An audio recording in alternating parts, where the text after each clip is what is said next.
This is Channels Television's breaking news.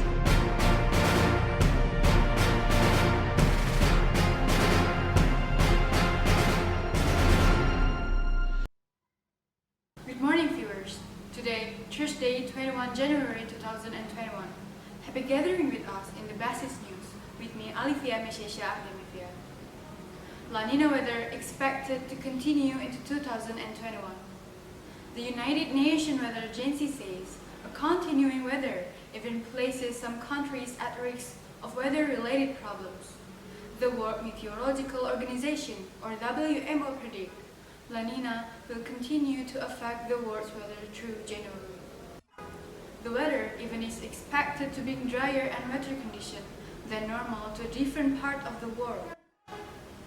La Nina is a weather pattern that happens in the Pacific Ocean but affects weather around the world. La Nina even happens when ocean surface waters cool along the Pacific coast of South American tropics. This takes place about every 2 to 7 years. The latest predictions show La Nina will cause drier than normal conditions in most of East Africa and lead to more rainfall in Southern Africa. Central Asia is likely to be normal rainfall earlier than usual. The WMO reports some of the Pacific Islands and the northern part of South America will see unusual change in wet weather.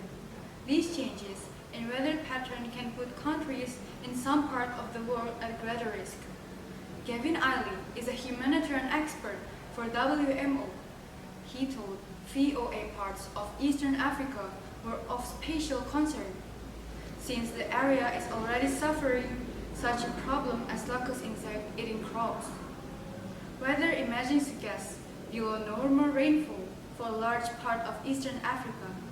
Eiley explained so that could have several effects on places like Somalia.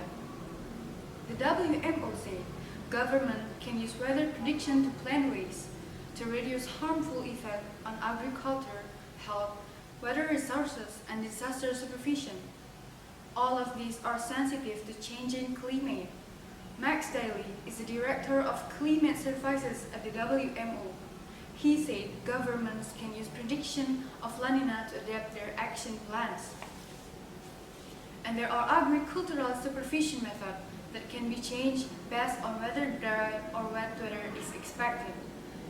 Daly said the WMO is trying harder to make its prediction with attention to specific concerns.